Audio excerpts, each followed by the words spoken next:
Rachel, any advice to Carla? Hi Wow Life! Another video, another share guys, another POV. So ngayon guys, magbibigay tayo ng point of view kung saan ay si Langga Rachel ay nagbigay ng advice para kay Carla. Alam naman natin na si Carla talaga ngayon ay medyo mabigat ang mga pinagdaanan dahil sa mga natatanggap niyang mga pangbabash galing sa mga, syempre, bashers. O, di ba? Ako, para sa akin, nung narinig ko yung advice ni Rachel para kay Carla, big deal sa akin. Syempre dahil aware tayong lahat niyan kung paano nasaktan, paano umiyak, at kung anong pinagdaanan ni Rachel actually sa mga bashers. And then ngayon talagang, di ba, kailangan nating marinig tong lahat na para malaman natin na si Rachel ay graduate na yan. Graduate na yan dyan sa mga bash-bash na yan. Matibay na yan. Kumbaga, she used to it and immune na siya ng ganyan. So, sana talagang matibay na siya at hindi na siya basta-basta magpapadala sa mga bashers at ipagkatiwala na lang niya yan sa mga viewers niya, mga supporters niya, at syempre sa aming mga KRORD. Kami nang bahala. Basta si Langga Rachel ay tuloy lang sa goals. Anyways guys, 30 pesos niyo kapalit ng lip tint na ito. So, ganito lang yan.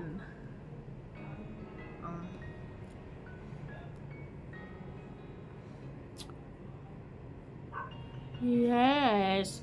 Long lasting and high pigmented talaga to guys. Ganyan lang. So syempre guys, kung ayaw nyo ng ganito kapula, or actually hindi naman siya pula talaga because red pink ang kulay nito. Ay, yung electric pa namin. So ang ganda, 'di ba? 30 pesos lang. So okay. Papakinggan natin ang sinabi ni Langga Rachel. So, yes guys, kailangan nating marinig ang sinasabi ni Langga Rachel dito para tayo din as Rochelle fan, or syempre, hindi tayo masyado nang mag-alala para kay Rachel. Kasi ngayon pa lang, masasabi na natin ay kayang-kaya na niya yan. O, diba? So, yes, para kay Carla, syempre, sana malagpasan niya and be strong na lang, no? So, ito yon. This is it. Rachel, any advice to Carla? Yes. Any advice daw?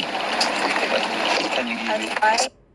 Alam nyo guys, kung bakit ako kinikilig, aside sa magkatabi sila, syempre kinikilig ako para kay Langga Rachel na matibay na siya ngayon. Mas matibay, mas naging wais, at alam mo yon, yung she learned from pangbabash talaga na hindi na talaga yan mapipigilan kapag ka nasa sukmed. Kumbaga tanggap na niya ang mga bagay-bagay, kaya isa yon sa mga nagpapakilig sa akin na kumbaga hindi na tayo mag-worry, kumbaga hindi na din tayo ma-stress na ay nako, wala man kung paano na si Rachel. Actually hanggang ngayon naman ay hindi naman natigil yung pangbabash sa kanya kasi hanggang ngayon naman, hello, malakas pa din naman ang Rochelle. So habang malakas sila, kaakibat na yung mga basher na yan. So ulitin natin.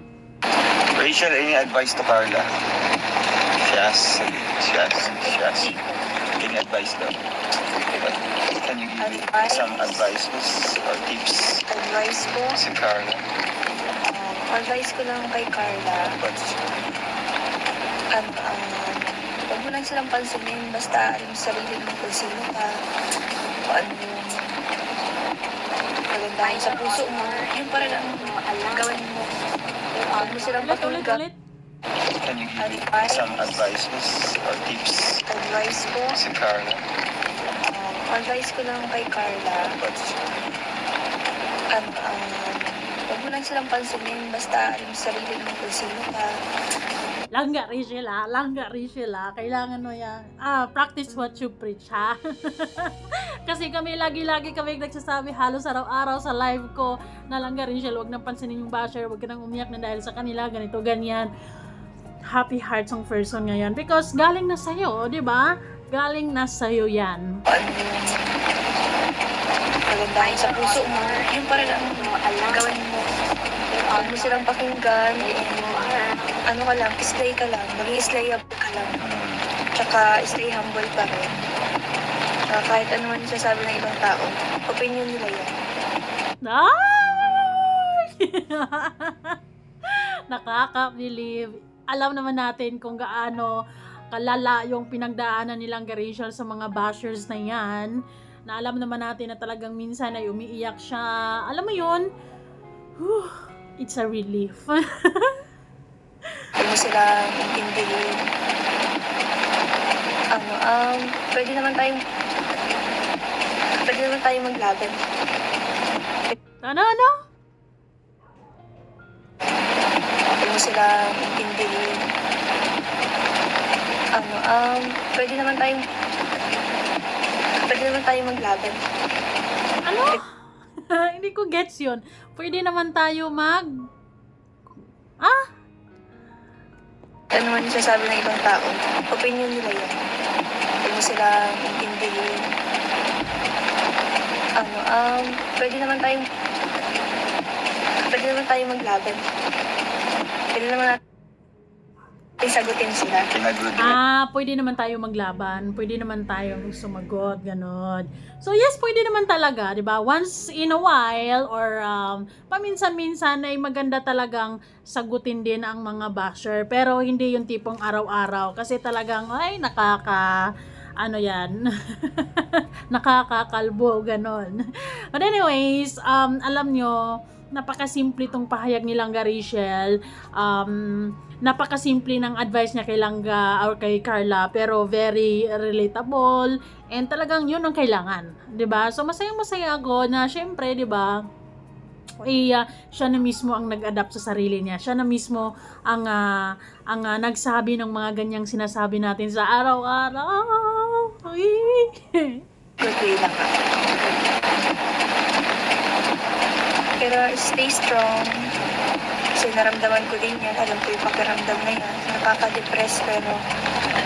Yeah, stay strong lang talaga. Wala nang iba pang gagawin kundi manatiling matatag. Kung plano mong manatili sa soulmate, kailangan mong magiging matatag araw-araw, 'di ba? Although as a person, as a human being, as a normal human being, talagang mayroong mga araw talagang low energy ka, parang talagang natatablan ka na.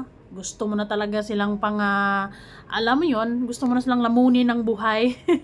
Pero still, magiging kalmado pa din. And I'm so happy to hear it from Langga Rachel mismo. 'Di ba? Kayo din, masaya din ba kayo na si Rachel ngayon ay kung dati ay naririnig natin yan sa mga kung sino-sinong mag-interview sa kanya because nag-struggle nga siya sa mga bashers na yan, or lalo na si Dodong yung nag-advise sa kanya ng ganyan, and then ngayon, hello, di ba sabi ko, only time can tell, or time will know, time will tell na talaga, ng kung siya na mismo makapagsabi kung matanggap na niya sa puso niya ng 100%. Okay, I love it. Ano lang, go with the flow. Go with the flow. Okay lang, Rachel, Okay. Matatandaan namin yan. Kaya mo yan. Siyempre, para kay Carla, totoo naman yung sinabi ni Langga Rachel, kakayanin ni Carla yan because hindi naman nag-iisa din si Carla. Meron siyang nanay, meron siyang tatay, siyempre, andyan si Jomar, di ba? Hindi siya yung tipong nag-iisa na kailangan niyang harapin tong lahat na mag-isa. Maraming mga taong nakaagapay, nagmamahal sa kanya, for sure hindi siya pababayaan. And besides lang, sino ba tong mga tao na to para pag-aksayahan ng energy ng panahon ni Carla sa araw-araw para magalit si Carla, di ba? Bahala na yung mga viewers, supporters ang maglaban-laban. Kumbaga, stay calm, keep calm, and kalmado lang talaga. I know you can do it. Kaya mo sila, inggit lang yan sila. Yes, yung iba din naman talaga, kumbaga, inggit at hindi talaga nila matanggap kung ano yung meron ka ngayon, kung ano mga achievements mo ngayon. Meron lang talagang iba dyan na bitter. Talagang may mga ganyan tao na mga yung mga taong tinatawag nating crab mentality na imbis na suportahan ka na maabot mo yung mga pangarap mo ay hindi nila kaya yon. Imbis na suportahan ka ay gagawa-gawa pa sila ng istorya or lalaitin ka. Kumbaga titirahin ka nila, kumbaga emotional damage, ganun yung ginagawa nila kay Carla ngayon. And syempre kay Langga Rachel, yun din naman yung pinagdadaanan niya hanggang ngayon naman, di ba? Dahil ay hindi naman nagsasawa yung mga basher hanggang ngayon. My God, wait lang.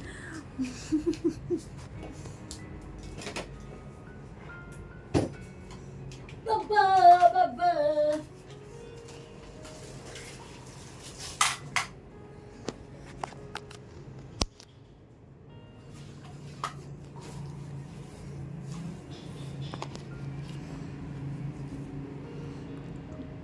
Wait lang. Kumuha ko ng charger guys kasi 3% na lang yung natira. So yun, tamang-tama.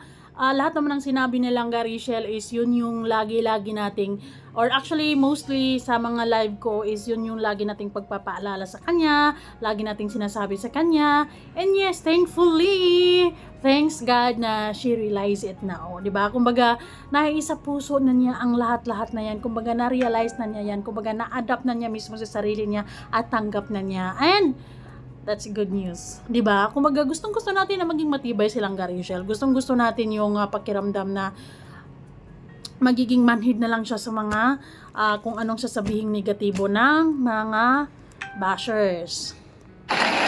Ingit lang yan sa mga Magaganda. ingit lang yan sa mga magaganda. Tulad natin. Joke lang. Ay, sa troll lang. Kumbaga hindi nila tanggap na, well, talking about beauty, may ilalaban silang kay Rachel. Maganda din talaga si Carla. Kaya may mga tao lang talagang,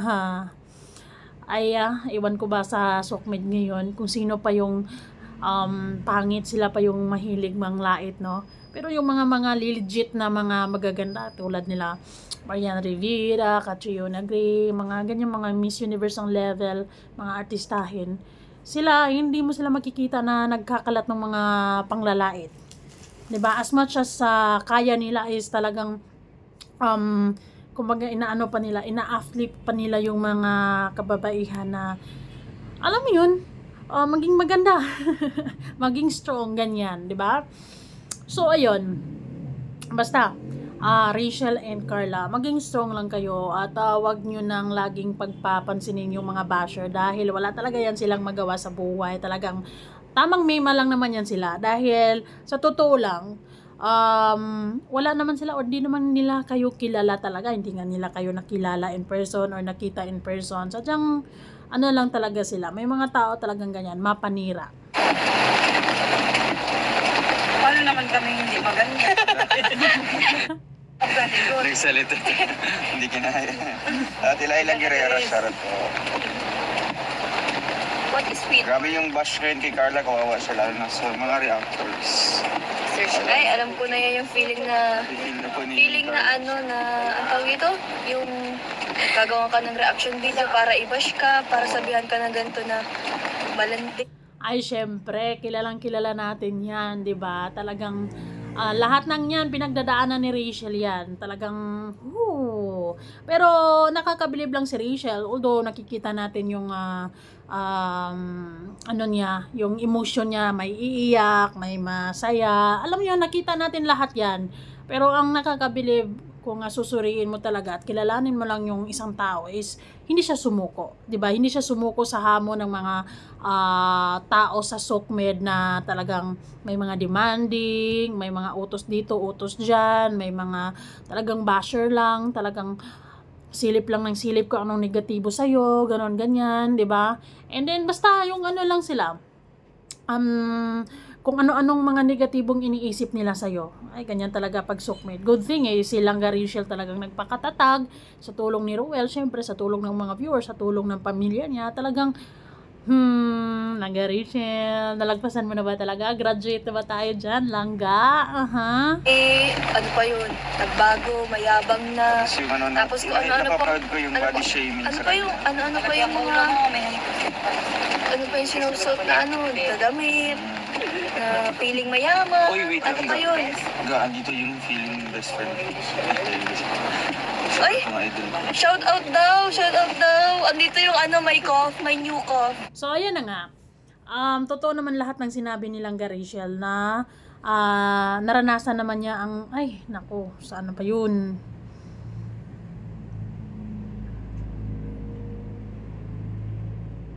So, ayun na nga, 'di ba? Yun na nga, naranasan naman lahat yun ni Rachel. Talagang lahat ng panglalait, pangda-down, kung ano mang mga negatibong posible nilang sabihin kay Rachel, kung ano pa mang mga napapansin nila, halo-halo na talaga. Pero, ayun, masayang-masaya ako na ganito, nagawa na niyang magbigay ng advices para sa mga Kalingap Angels na, yes, pinagdaanan din kung anong pinagdaanan niya. 'Di ba? Yun, magpakatatag lang talaga. And just be yourself and don't get bothered by what people say about you. Kung anong gusto mo, kung anong nagpapasaya sa'yo, do it. And then, people will appreciate you who you are. So, that's it, guys. Maraming salamat and see you guys all on our next video. Kayo, anong masasabi nyo? Naging masaya ba yung puso nyo na, yes, si Rachel ay nakapagbigay na ng ganitong advices sa iba? Totally bang nakagraduate tayo sa ganyang pakiramdam langga? Pero syempre hindi pa. May mga momentum pa din na masasaktan pa din siya kasi talagang yung iba is sobra kong manglait Pero langga Rachel, maging matatag ka lang din talaga sa araw-araw. And stay in love, stay happy, and stay safe, stay pretty. Embrace positivity, avoid negativity, of course, 'di ba? So, bye-bye guys. See you guys all on our next video. Bye!